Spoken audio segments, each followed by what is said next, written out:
I don't believe that you should become a real estate agent unless you have a passion for sales, because that is what real estate is. I know we glorify it and we make it look like, it's something that, you're just selling these houses and things like that, but it's sales. Right. You have to have leads, you have to filter those leads, you have to qualify those leads, all of the things. So if you are wanting to do that and really have a passion for helping people, because what I have seen and where my business has evolved from is that I started with, okay, all my family members are going to buy houses from me. And of course, nobody was qualified, right? And so when I'm thinking about my colleagues, about the people that were in my circle, nobody was really there. So what I had to do, Sabrina, was learn how to fix credit, because people had long-standing jobs, but they didn't necessarily have the credit score. So I started a credit repair business. It actually did not start as a business. Oh. Initially, it started as just, okay, I know how to do this. Let me go ahead and get this done for family members and friends.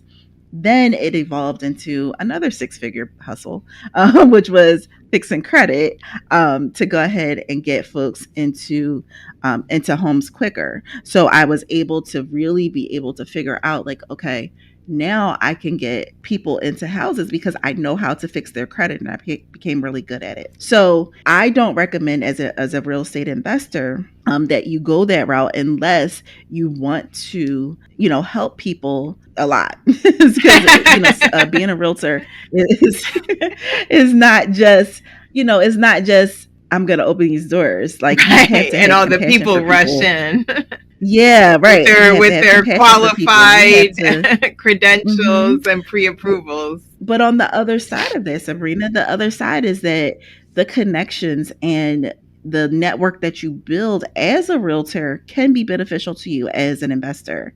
Those first couple, I guess, first three properties that I purchased were from other realtors that were colleagues. So had I not been a realtor, I would have not maybe known them to be able to connect and then tell them what I was doing, like all of those things. But other than that, my actual real estate, like my experience of being a realtor, did not necessarily directly help me investing. Okay. Yeah, I that is don't something I advise like. for someone who's not a realtor. What's that? Oh, I was going to say, I think that that is something important for people to understand is you don't necessarily have to become a real estate agent to be able to invest in, in real estate, and that it Yeah, is and a there's, job. especially if you're like, right, right. And especially if you're getting some humble beginnings and starting with a shoestring budget, becoming a realtor is not cheap. You know what I mean? The fees, the licenses, the schools, the business setup, all of the things to set you up for success, it can cost. And I mean, it doesn't cost a ton, but it still has, some cost involved. So with that, if I had to do it over again, I probably would still be a realtor, just because of the rewarding, the rewards that I've gotten of being able to help people. But that was outside of me being an investor. The only thing that I think about that I would have done differently is invest in real estate a lot earlier, or a lot sooner. But it doesn't. I don't think the two really, I think that someone probably could argue with me that it could have helped me and put me in a better position, but I don't know that it directly did. Okay, and that's interesting. I So really, yeah, I for sure with being an agent, it's not mandatory, but it's nice. do you still do credit repair? I do. So what I've done is have it evolve, right? Because I saw a need in our communities, especially Black and Brown people. We want to purchase homes, but we don't have the financial literacy. So I started a Wealthy Women Club that basically incorporates personal credit repair into the mix of things, but also financial literacy.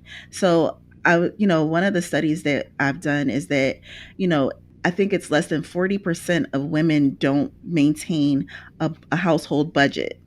and they don't know how to budget. So in our community, we go ahead and facilitate how to start a budget, get a budget going. If you want to purchase a house, these are the steps, but the steps be before the steps. The steps start at, oh, you have to get pre-approved, you have to go ahead and contact the realtor, connect with a mortgage officer, those types of things. But what are the steps before that, Right. right? How much do you need to save, for your purchase of your home? What does it look like when you don't necessarily have the credit to do that? Let's get that in order. What if you don't have that savings together? So it's like the prerequisite to the purchase. And so that's what our program is. And it's transitioned the credit repair business into that, because even with credit repair, what I was finding is that I was helping people get their credit together, get all the way to the end, and then they didn't have savings to purchase. Oh, So I'm like, there's something missing. right. Financial literacy is a real thing, and it's a deficit in our communities. And because of that, I'm like, you know what? In order for me to do this, for it to make sense, I need to go ahead and just do a holistic thing.